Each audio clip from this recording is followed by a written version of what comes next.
प्रशांत किशोर भाई साहब घूम घूम के पूरी देश में ये दावा करते हैं कि इन्होंने फला पार्टी को जिताया, उनको मुख्यमंत्री बनाया। आपने उनसे शर्त लगा दी कि इससे ज़्यादा सीट आ जाएंगी तो मैं राजनीति छोड़ दूंगा। मैं राजनीति से संन्यास नहीं लूंगा। जनसुराज के संस्थापक प्रशांत किशोर ने आज ये बात कही। घमंडी आदमी का हमेशा याद रखिएगा, अपनी गलतियों को कभी स्वीकार नहीं करता है, न उसका स्वभाव कभी बदलता है। तो न तो तेजस्वी बदलने वाले हैं, न राहुल गांधी बदलने वाले हैं, न प्रशांत किशोर बदलने वाले हैं। ये एक बन चुके हैं, शरीर पक चुका है। जब जीवन ही नहीं रहेगा रोजगार लेके चाटोगे, जब जीवन ही नहीं रहेगा तो पैसा लेके चाटोगे। इसलिए लोगों ने जंगल राज को नहीं चुना। आप में ऐसा कुछ भी नहीं है कि जिसे चुना जाए आपको नेता के तौर पे।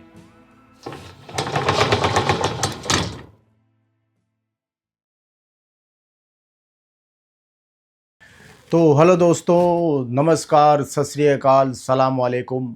दोस्तों, मैं सुशील मोहन यादव आप सब लोगों के सामने फिर से एक नए टॉपिक पे एक नई चर्चा करने आपके समक्ष प्रस्तुत हूँ। और आज चर्चा का जो विषय है वो है बिहार चुनाव। रिजल्ट आ चुका है, सरकार बनने वाली है, शपथ समारोह होने वाला, डेट अनाउंस होने वाला है। पर इस चुनाव में कुछ किरदारों की बात करते हैं। वो मुख्यतः वो किरदार होंगे इंडी गठबंधन के किरदार। आप लोगों ने देखा राहुल गांधी और तेजस्वी यादव ने कैसे एक मुद्दा बनाने की कोशिश की वोट चोरी का, पर ये न मुद्दा था न बन पाया। बस उन लोगों को लगा कि हमने बहुत सब चीज़ें। देखो, एक किसी भी चीज़ की एक ना धरातल पर जो सच्चाई होती है, मान लो आप किसी क्षेत्र में जाते हो और ये ढिंढोरा पीट तो वोट चोरी हो रहा, वोट चोरी हो रहा है। अब जिसके पूरे गांव में सबके वोट बने हुए, सबके वोट हैं, सब वोट डाल रहे हैं, जब जब चुनाव होता है, उनको इससे क्या मतलब है? उनको अपने वोट से मतलब, वो अपना वोट डाल रहे हैं। और जिसका वोट नहीं बना है या जिसका वोट कह रहे हो, तो वो जाके अपने आप अप्लाई करता है, वो उसका वोट बनता है। चोरी कैसे होता है? तो कहने के मतलब ये है कि हाँ, ये होता है कि फेक वोटर तो एक्स्ट्रा हो गए ना, तो उसको हटना चाहिए। तो बनाने की कोशिश की इन लोगों ने, कोई मुद्दा था ही नहीं, इसलिए बना भी नहीं। तो बहुत करारी हार हुई है इंडी गठबंधन की। तो थोड़ा सा किरदारों की बात करते हैं। किरदार, सबसे पहला किरदार, चूंकि बिहार चुनाव है तो दो पार्टियां, इंडी गठबंधन और एनडीए गठबंधन। इंडी गठबंधन के मुखिया आप बिहार में कह सकते हो बनने की कोशिश की राहुल गांधी ने, पर थे तेजस्वी यादव। और इधर इंडिया गठबंधन के जो मुखिया, वैसे तो भाई हमारे प्रधानमंत्री मोदी जी हैं, पर चूंकि स्टेट चुनाव है, राज्य का चुनाव है, तो वहाँ के मुखिया आप कह सकते हैं नीतीश कुमार थे। 15 साल से उनकी सरकार है, फिर से आ गए। तो बात करते हैं तेजस्वी यादव की। देखिए, होता क्या है, जब आप पब्लिक के बीच में जाते हो तो ये आपको लगता है, चूंकि आपके मैक्सिमम जो जिनको आप संबोधित करते हो वो आपके कार्यकर्ता होते हैं, तो आप अच्छे हो बुरे हो, वो तो हमेशा हर बात पे ताली बजाएंगे। पर उसमें जो न्यूट्रल का पब्लिक होती है, जो जिनका वोट इधर उधर शिफ्ट होता है, वो आपको वॉच करते हैं, देखते हैं, आपके कि शब्दों पे गौर करते हैं। अब आप एक बात बोल रहे हो कि बाबू ये बिहार है, यहाँ सुर के साथ चूना रगड़ देते हैं। हम कहना चाहते मोदी जी, ये बिहार है, बिहार, यहाँ खैनी के साथ चूना रगड़ दिया जाता है। इस बात का कोई सेंस है? इस बात का कोई मतलब है? कहना क्या चाहते हैं? किसको रगड़ देते हैं? मोदी जी तो हमेशा वहाँ रहेंगे नहीं, तो उनको तो रगड़ नहीं पाओगे, रगड़ा जाओगे। उल्टा रगड़ ही दिया इस चुनाव में। तो वहाँ पे जिनको रगड़ने की बात कर रहे हो, वहाँ की तो जनता है जो आपके बिहार की है, जो वहीं पर रहती है, वहाँ रहेगी। ये भाषा क्या लोग देखते नहीं है? जंगल राज की याद आप खुद याद दिला रहे हो कि बिहार है बाबू, ये सुरती के साथ चूना या चूने के साथ सुरती को रगड़ दिया जाता है। क्या सेंस है इस बात का? क्या कहना चाहते हो? आपके लिए तो ये वाला मीम बनता है, अरे कहना क्या चाहते हो? तो जब उलूल जुलूल बातें करते हो, बेसिर पैर की बातें करते हो, घमंड की बातें करते हो, गुंडागर्दी की बातें करते हो, रगड़ दिए जाओगे, ये जाओगे, दुनिया देखती नहीं है क्या? मूर्ख समझते हैं आप जनता को। बिहार की जनता, वो तो वैसे भी बड़े तार्किक लोग होते हैं बिहार के, और उन्होंने पढ़ लिया है तो बंदा वही है। देखो किसको धमकी दे रहा है, मोदी और अमित शाह, वो तो केंद्र में है। तो रगड़ने के लिए वही जनता ही होती जिसको आप रगड़ते थे और रगड़ते। अब आ जाते हैं भाई साहब, एक बात बताओ, आप और राहुल गांधी अपने इस चुनाव में मीट कैसे बनाया जाता है, मछली कैसे खाई जाती है, ये बता के दिखा रहे हो। किसका उपहास उड़ा रहे हो? नरेंद्र मोदी का, योगी का, अमित शाह का? किसको क्या दिखाना चाह रहे हो? आप मछली खाते हो, हर कोई मछली खाता है, सावन में मछली खा रहे हो, सावन में मीट बना रहे हो। किसको प्रभावित करना चाह रहे हो? और कौन प्रभावित हो रहा था? आपको लगता होगा कि ऐसा करेंगे, सावन में हम मीट खाते मछली खाते हैं तो जो मुस्लिम वोट है आपको पड़ेगा। अरे भाई साहब भूल जाओ, मुसलमान भाइयों को क्या मतलब है सब मछली खाओ मीट खाओ, इसलिए प्रसन्न हो जाएंगे, आपको वोट देंगे। मुसलमानों ने अपना नेता चुन लिया ओवैसी, और उसने बंदे ने कांग्रेस से भी अधिक सीट ला के दिखा दिया है, तो भूल जाओ आप लोग। दूसरी चीज़, राहुल गांधी, मुकेश सहनी है वीआईपी के नेता, जिनकी इनके गठबंधन के एक वो भी भाई सदस्य हैं, उनके यहाँ साथ में गए मछली पकड़ने के लिए, तो चुल्लू भर पानी में, मतलब घुटने भर पानी में कूदते हो आप, फिर कूद में उसमें आप मछली टुइयाते हो, जो आपको पता ही नहीं है कि कैसे करते हैं। पर पब्लिक को क्या मैसेज देना है, क्या दिखाना चाहते हो बताओ? पब्लिक क्या मतलब चूतिया समझें आप लोग, और कुछ नहीं। अच्छा, चुल्लू भर पानी में, घुटने भर पानी में आप तैरते हो, और वो बिहार की जनता, वो गांव के लोग हैं, एक एक चीज़ जानते हैं, आपका सारा ड्रामा साफ दिख रहा है। क्या ये सब चीज़ों से क्या चुनाव प्रभावित होता है? तो आपको जो सपोर्टर हैं, आपको मानने वाले, आपको चाहने वाले हैं, मैं तो उनकी बुद्धि विवेक का ये आकलन करता हूँ कि क्या आप में ऐसा देखते हैं लोग कि आपके फैन हैं, आपको सपोर्ट करते हैं। कसम खा के मैं कह रहा हूँ, आपको सपोर्ट करने वाले और आपका जो आदर्श मानते, उनकी बुद्धि और विवेक तरस आता है मुझे। आप में ऐसा कुछ भी नहीं है कि जिसे चुना जाए आपको नेता के तौर पे। नेता का माइंड शार्प होता, बुद्धिजीवी होता, शांत होता है, टैलेंटेड होता, ब्रिलियंट होता है। आपके मीम बनते, लोग मजाक उड़ाते हैं, ये बात सच भी है। मजाक क्या उड़ाते हैं लोग, सच है। अगर आप राहुल गांधी नहीं होते, सोनिया जी के पुत्र नहीं होते, 20-25 हज़ार की नौकरी ज़्यादा आपको कोई देता भी नहीं। मैं रियली बता रहा हूँ। ऐसे ही तेजस्वी यादव की आप बात कर रहे हो, एक आम इंसान के बेटे होते, किसी किसान के बेटे होते, तो आपको पता है ना 10,000 12,000 की नौकरी से ज़्यादा कुछ उनको मिलने वाला नहीं था, और उसको आप अपने प्रदेश का मुख्यमंत्री चुन रहे हैं, और उनकी सारी हरकतें वही दिख रही हैं। अहंकार, घमंड। अरे पिता की लेगेसी है, आपको विरासत मिली है, तो आपको क्या लगता है कि भाई आप नेता बन गए? तो ये जितनी ड्रामेबाजियाँ थी सब एक्सपोज हो गई अब। अच्छा, इन्हीं के गठबंधन के एक और नेता हैं मुकेश सहनी, वीआईपी इनकी पार्टी का नाम है। भाई साहब ने चुनाव से पहले बड़ी उछल कूद मचाई, कभी दिल्ली जा रहे हैं, कभी उधर दूसरी पार्टियों से कांटेक्ट कर रहे हैं, दबाव बनाने के लिए तेजस्वी यादव पे कि मुझे उप मुख्यमंत्री का पद अनाउंस करो तो मैं आपको सपोर्ट करूंगा। और रिजल्ट क्या हुआ? ज़ीरो। सबने देखा है। इतना अहंकार, अधजल गगरी छलकत जाए, आप पे तो एक कहावत फिट बैठती है। और क्या हुआ? सुथनी जैसा मुंह बना के घूम रहे हो। तो देखिए, घमंड और अहंकार बिहार की जनता ने आप लोगों का देखा।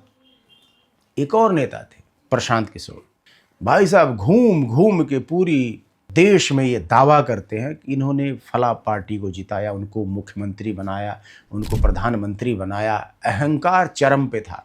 आप यार एक काम करते हो, थोड़ा सा सपोर्ट, थोड़ा सा सहयोग करते हो, आपको रणनीति आती, किसी ने आपको एक पद दे दिया, जिम्मेदारी दे दिया, आपने करे तो आप इतना बड़ा, इतना अहंकार। ममता जी को आपने वो मुख्यमंत्री बनाया, तो बहुत हमारे देश पे क्या आपने उपकार कर दिया क्या ममता जी को मुख्यमंत्री बना के? दुनिया देख नहीं रही है, देश देख नहीं रहा है ममता जी क्या कर रही बंगाल में? तो आपको इसका मतलब है आपको अच्छे नेता, अच्छे लोगों से कोई मतलब नहीं है। आप पैसों के खातिर आपने उनको, ममता जी को मुख्यमंत्री बना दिया। आपको पैसे के लिए कि कोई भी व्यक्ति आए, कांग्रेस को नेता को, राहुल के लिए भी आपने बहुत सारी कोशिश की, नहीं बना पाए। तो कहने का मतलब आप व्यापारी थे, व्यापारी हैं और व्यापारी ही रहेंगे। आपको जो पैसा देगा उसके लिए आप काम करेंगे, बस। ये सबने देख लिया है हर पार्टी के लिए। आप बताओ ना कहाँ किसके लिए? इधर मेरे ख्याल से महाराष्ट्र चुनाव में भी आपने जो अपोजिशन है आपने उनके लिए सपोर्ट किया, ऐसे साउथ में आपने किया। तो आप किसी के नहीं हैं, आप एक व्यापारी हैं। आपको जो पैसा देगा उसके लिए आपको देश प्रदेश से कोई लेना देना नहीं है। और इसका रिजल्ट क्या हुआ? ज़ीरो। आपका बड़बोलापन। अभी हाँ, इन्होंने शर्त लगाई थी, मानव गुप्ता या मानस गुप्ता है, वो एक पत्रकार हैं, आपने उनसे शर्त लगा दी कि इससे ज़्यादा सीट आ जाएंगी तो मैं राजनीति छोड़ दूंगा। बातें निश्चित आप लिख लीजिए। नीतीश कुमार नवंबर के बाद मुख्यमंत्री नहीं होंगे, बिहार में एक नया मुख्यमंत्री होगा। दूसरी बात लिख के ले लो कि जेडीयू को तीर सिंबल को 25 से ज्यादा सीट नहीं आएगा। और आई तो आप राजनीति छोड़ देंगे? छोड़ देंगे जी। ये आपने बंगाल कहा में कहा था, अभी कह रहे हैं, फिर रिपीट कर देते हैं, 25 सीट नहीं आएगा जदयू को। अगर जेडीयू की 25 से ज्यादा आई तो प्रशांत किशोर राजनीति छोड़ देंगे भाई। छोड़ दो। बड़ बोलापन, अति उत्साह, घमंड चकनाचूर कर दिया पब्लिक ने। तो महाराज जी धरातल पे आ जाओ, अपनी गिरेबान में झांको। आप वही कहते हैं इतना ज़्यादा, और आपके आके ऐसा क्या करने वाले थे? केजरीवाल ने भी यहाँ पे दिल्ली में आके क्या ऐसा चमत्कार हो गया बताओ ना? वही सोचे थे आप, कुछ नहीं कर पाए और आप ठुस हो गए। ऐसे ही मैं कह रहा हूँ कि न आपके मुद्दे क्या थे, बेरोजगारी, पलायन, ये वो। महाराज जी क्या हमारे नीतीश जी नहीं चाहते या करना ही नहीं चाहते? हमारे प्रधानमंत्री जी क्या करना ही नहीं चाहते? ये सब पलायन वो खराब चीज़ है क्या? पलायन होकर अपने देश में जा रहे, प्रदेश में, विदेश में जा रहे बच्चे, क्या हुआ? पढ़ लिख के काबिल हैं, पढ़ लिख तो रहे हैं ना, शिक्षा तो है। तो कहने मतलब मैं ही नहीं कह रहा हूँ कि इन पे काम नहीं करना चाहिए, काम करना चाहिए। आपको बिहार मिला कैसे नीतीश जी को? ज़ीरो मिला, ज़ीरो। टाइम तो लगता ही है। मेरे ख्याल से इस बार सरकार चुनेगी, मेरे ख्याल से बहुत बढ़िया काम होगा। और एक और किरदार हैं खेसारी लाल यादव, बहुत चर्चा थी, छपरा से चुनाव हार गए। इन भाई साहब का भी अहंकार देखो। कोई माई का लाल पैदा नहीं हुआ कि मुझे हरा के दिखा दे। हमें हराने के लिए कोई माई का लाल पैदा नहीं हुआ है। हम ब्रह्मा के लिखे हुए लकीर को भी मिटा सकते हैं। रिजल्ट हार गए। घमंड और अहंकार आपका दिखता है। वही जो दूसरी पार्टी है एनडीए, सब बिल्कुल शालीनता से सब लोगों ने चुनाव प्रचार किया, शालीनता से अपनी बातें रखी पब्लिक के बीच में। और पब्लिक ने देखा यार इन लोगों की बात करने का तरीका देखो, वे ऑफ टॉकिंग देखो, इनका रहन सहन देखो, इनका बिहेवियर देखो, तो जनता चुनेगी नहीं। तो मैं कहता हूँ कि दो झुंड हैं, अब पार्टियां नहीं रहेंगी, झुंड हो गए हैं। 4 इनके साथ, 10 इनके साथ, यही सब। तो अब देखो हमारे पास 2 विकल्प, इन्हीं में से चुनना है। तो सबसे पहले देखो दो चुनो, जिस भी झुंड का मुखिया कौन है, बस। अब देखिए मैं जैसे इंडी गठबंधन के झुंड की बात करूं, आप उठा के किरदार इनका देख लो, किसी को भी उठा के लो। हिंदू धर्म पे अटैक, आक्रमण, देश के खिलाफ बातें, सेना के खिलाफ बातें, प्रधानमंत्री को अनाप शनाप बकना, गालियां बकना, उनकी माँ का अपमान करना। तो देश देखता नहीं है क्या? पागल बैठे हैं लोग, तुम्हें चुनेंगे। एक एक नेता की छिछोरापन देखो, घमंड देखो, अहंकार, इसके अलावा कुछ दिखता ही नहीं है। क्यों चुनेंगे लोग? पर वही वह कहते हैं कि है, आज भी कुछ लोग हैं जो आपको पसंद करते हैं, मानते हैं। देखो मेरे कहने का मतलब ये है कि एक्चुअल में हमें चुनना आता ही नहीं। हम दोष देते हैं नेताओं को, चुनना आता ही नहीं। चुनना सीखो। आप देखो किसी नेता को चुनते हो, पर्सनली नेता आपको कुछ ऐसी चीज़ देने वाला नहीं है। हम बात करते हैं जो, देखो हम सबके घर में परिवार होता है यार, पत्नी है, बहन है, बेटी है, बेटा है, बच्चे हैं। जब जीवन ही नहीं रहेगा रोजगार लेके चाटोगे, जब जीवन ही नहीं रहेगा तो पैसा लेके चाटोगे। इसलिए लोगों ने जंगल राज को नहीं चुना। लोगों ने कहा हम जिंदा रहेंगे, कमा लेंगे, खा लेंगे, रहेंगे यहाँ। तो लोगों ने देखो जिंदगी को चुना, रोजगार को, पलायन को, पैसे को दरकिनार कर दिया। आपसे अभी पूछा जाए आपको पैसा चाहिए कि आपके परिवार की ज़िंदगी, किसको चुनोगे? आपको नौकरी चाहिए या आपके परिवार के सदस्य की ज़िंदगी, किसको चुनोगे? आपको कहा जाए यहीं रोजगार देंगे, आपको बाहर नहीं जाना पड़ेगा, किसको चुनोगे? बाहर जा रोजगार या अपने परिवार की ज़िंदगी? अपने परिवार की ज़िंदगी चुनोगे आप। जिंदा रहोगे, नमक रोटी खा के अपने परिवार के साथ आप सुखी रह सकते, खुश रह सकते हैं। पर ज़िंदगी ही चली गई तो पैसा, रुपया, धन क्या? इसलिए प्रदेश की जनता ने सुशासन को चुना। पुनः पैसे को लोगों ने महत्व नहीं दिया, रोजगार को महत्व नहीं दिया। तो कुल मिला के मैंने इस चुनाव में यही देखा घमंड हारा और बड़ बोले पर लोगों की बेइज्जती हुई, अपमान हुआ, और अब ये लोग मुंह छुपाएंगे और इसको काउंटर करने के लिए अरे चोरी हो गई तो ईवीएम हो गया तो ये हो गया वो हो गया, ये सब चीज़ों पे ये लोग जाएंगे जो हर बार करते हैं हारने के बाद। पर अपनी गलतियां कभी स्वीकार, ऐसा घमंडी आदमी का हमेशा याद रखिएगा, अपनी गलतियों को कभी स्वीकार नहीं करता है, न उसका स्वभाव कभी बदलता है। इंसान का बदलाव 0 से लेकर 14-15 साल तक जो बनना था बन चुका है।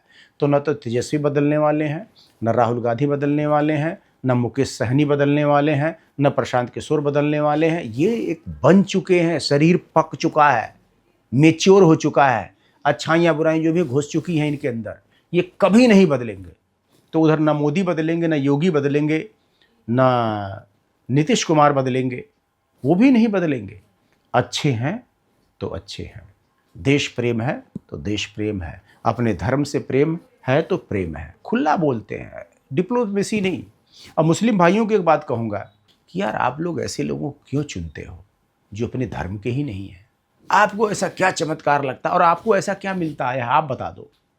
इतने समय से ये आपको मूर्ख बनाते हैं, आके अपने धर्म की बेइज्जती करते हैं हिंदू। अब बताओ, राहुल गांधी अपने आप को ब्राह्मण हिंदू कहते हैं, मुकेश सहनी भी हिंदू हैं, तेजस्वी यादव भी हिंदू हैं, प्रशांत किशोर भी हिंदू हैं। ये आके आपकी टोपी क्यों पहनते हैं? ऐसा हरा गमछा लगाने से या रोज़ा इफ्तार पार्टी में खाने से ये आपके सगे हो गए? ये कौन सा क्राइटेरिया है चुनने का, समझ में नहीं आता। आपके लिए स्पेशली क्या करते हैं? मुसलमान, किसी भी प्रदेश का मुसलमान हो चाहे हिंदू हो, एक आम आदमी इंसान की बात कर रहा है, सेम वही कमाई खिलाई जो अपना कमा के आपको भी खाना, हिंदू को भी मुसलमान को भी। पर इनको क्यों चुनते हो? हमारे मुसलमान भाई हिंदुओं के बीच में खूब सुखी हैं, संपन्न हैं, खुश हैं, कोई उनको खतरा नहीं है। पर ये लोग देखो क्या होता है, किसी भी समुदाय का मुल्ला मौलवी हो, किसी भी समुदाय का कोई नकली ढोंगी बाबा हो, किसी भी समुदाय का कोई नेता हो, जब आके ये सब चीज़ें जब होती हैं, कोई एक घटना होती है तो उसमें आके ये सब चीज़ें अनर्गल बोलती है और कोई भी बोलेगा तो ये लोग उसी चीज़ को पकड़ के, अभी देखिए जैसे क्या हुआ, इतने बम विस्फोट हुआ वहाँ पे, आपने देखा होगा चांदनी चौक में, लाल किले के पास। अपोजिशन वालों को देखो, अच्छा मुस्लिम भाई से बड़े खुश हो रहे होंगे, हे चुप है, हमारे लिए कुछ नहीं बोल। क्या यार, तुम्हारे लिए क्या, तुम्हारा से पर्सनल लाभ बता दो। तो आप लोगों को पता नहीं क्यों ऐसा लगता है एक घटना को के आधार पे आप जज करते हो। मुसलमान की लड़ाई नहीं होती दो परिवारों की? क्या हिंदू की लड़ाई नहीं होती? ये इतना ही मुद्दा होता है। पर हिंदू मुसलमान में दो लोगों में लड़ाई, सेम वही बात है। जैसे हिंदू की लड़ाई होती, मुसलमान की लड़ाई होती है, ऐसे हिंदू मुसलमान की लड़ाई होती है। यार ये दो परिवार, दो लोग होते हैं, वो उतनी ही लड़ाई है, पर उसको रंग दिया जाता है, नेता का रंग देते हैं। मान लो दो मुस्लिम भाई हैं, दोनों अलग हो गए हैं, खेत है, खेत के बीच में मेड़ है।